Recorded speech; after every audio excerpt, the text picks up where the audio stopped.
A company called Sierra Space has been working on a modern spaceplane known as Dream Chaser. With the first launch scheduled to happen in 2025, we are not far away as they complete final testing and assembly on the first test article, named Tenacity.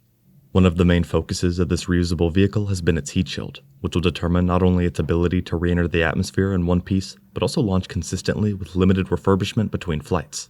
Interestingly, the company is already working on a new heat shield for the second test article. Here I'll go more in depth into the new tiles, the existing heat shield, what to expect in the future, and more.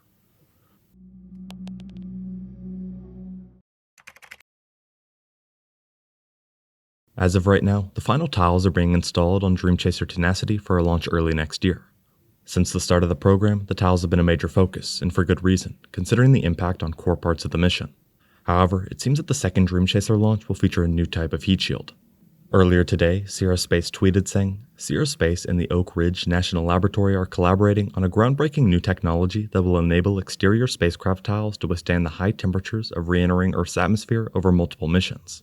Included was a statement highlighting the new protection system. They were quoted saying, "The breakthrough development enables exterior spacecraft tiles that can withstand the high temperatures of re-entering Earth's atmosphere over multiple frequent missions." This new thermal protection system, or TPS, was created to meet the needs of a commercial space industry that is moving at a faster pace than previous generations of spaceflight. It now requires more missions over shorter periods of time. They go on to highlight that the team at Sierra Space and Oak Ridge National Laboratory leveraged more than 3 decades of experience with NASA's space shuttle program to design the new system. In the past, exterior tiles used on the space shuttle were only needed for an average of 5 missions per year.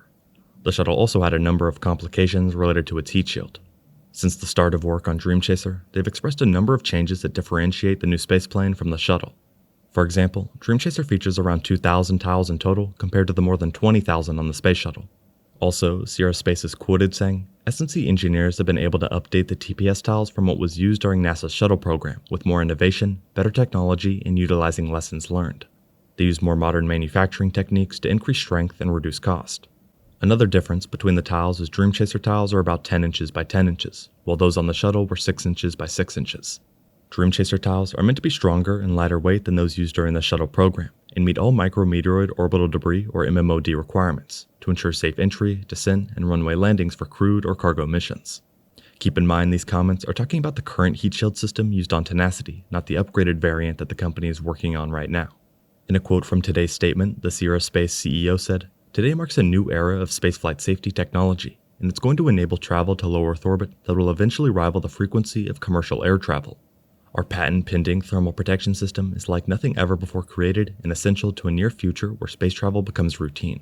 Reusability of space vehicles is a key factor in expanding the commercial space industry, and to do that, we need new technology to keep spacecraft and crew safe," he said.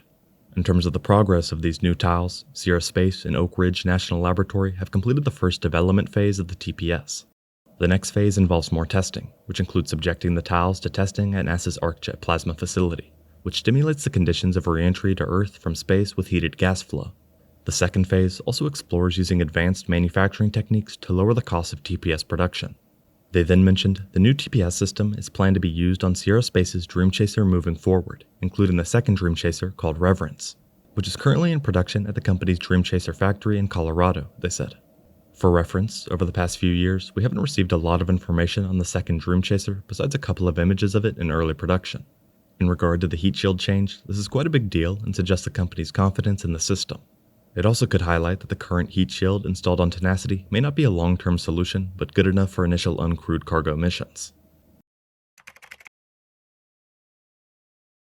As far as the actual design, the new tiles are made of a proprietary composite material that's as strong as carbon fiber, but with the added high-temperature stability of ceramic materials. The composite tiles have low-density thermal protection properties that are vital for insulative protection and stable flight dynamics. Atmospheric reentry exposes spacecraft to speeds of more than Mach 17, or about 13,000 miles per hour or 21,000 kilometers per hour, with temperatures reaching higher than 3,100 degrees Fahrenheit or 1,704 degrees Celsius. It's important to point out that the heat shield has always been a major focus of the company. Back in 2015, for example, Sierra Nevada Corporation, the parent company of Sierra Space, successfully completed several significant thermal protection system or TPS material development tests for its Dream Chaser spacecraft. These initial TPS tests were completed at NASA's Ames Research Center and Johnson Space Center under reimbursable Space Act agreements. At that time, the corporate vice president of S&C's Space Systems commented, "Safety of crew and cargo is most important to our team as we continue to mature the spacecraft design. For several years, we've worked collaboratively with Johnson and Ames, leveraging their existing infrastructure, materials, and expertise to mature and customize the TPS for our unique spacecraft. Our TPS is lighter, stronger, and more efficient than previous generations. We have met or exceeded all mission requirements. We are now prepared to enter the critical design review phase for this system," they said. As far as the tests themselves, over 100 arc-jet cycles and radiant heat tests were completed at Johnson's Radiant Heat Test Facility, or RHTF, and the Ames Aerodynamic Heating Facility, or AHF. RHTF provided results supporting thermal characterization of the developmental TPS materials. The test data was then used for thermal modeling, analysis, and TPS sizing. The Ames AHF arc-jet tests were performed as a second phase in the development testing to gauge the material performance in environments simulating Dream Chaser flight conditions. These arc-jet test results supported S&C's certification of the manufacturing capability of a high-temperature material called toughened unipiece fibrous reinforced oxidation-resistant composite, or tough rock. At the time, they noted that tough rock would be used on the high-temperature nose and wing leading edges of the Dream Chaser spacecraft. The shift to somewhat of a new tile build suggests they weren't fully satisfied with what the original tiles had to offer. The goal of Dream Chaser is to launch and re-enter the atmosphere when the mission is complete, followed by a runway landing. Sierra Space is aiming for a minimum of 15 flights per vehicle. The heat shield will likely be the determining factor in whether or not they can continue to launch different test articles and finished vehicles. On the space shuttle, the thermal protection system was designed to provide a smooth, aerodynamic surface while protecting the underlying metal structure from excessive temperature. Several types of TPS materials were used on the orbiter. These materials included tiles and advanced flexible, reusable surface insulation. Specifically, NASA used two categories of thermal protection system tiles on the orbiter: low and high temperature reusable surface insulation. Surface coating constituted the primary difference between these two categories. High temperature reusable surface insulation tiles used a black borosilicate glass coating that had an admittance value greater than 0.8 and covered areas on the vehicle in which temperatures reached up to 1260 degrees Celsius or 2300 degrees Fahrenheit. The low temperature reusable surface insulation tiles covered areas of the vehicle in which temperatures reached up to 649 degrees Celsius or around 1200 degrees Fahrenheit. Unfortunately, tiles often fell off and caused much of the delay in the launch of STS-1, the first shuttle mission, which was originally scheduled for 1979 but didn't occur until April 1981.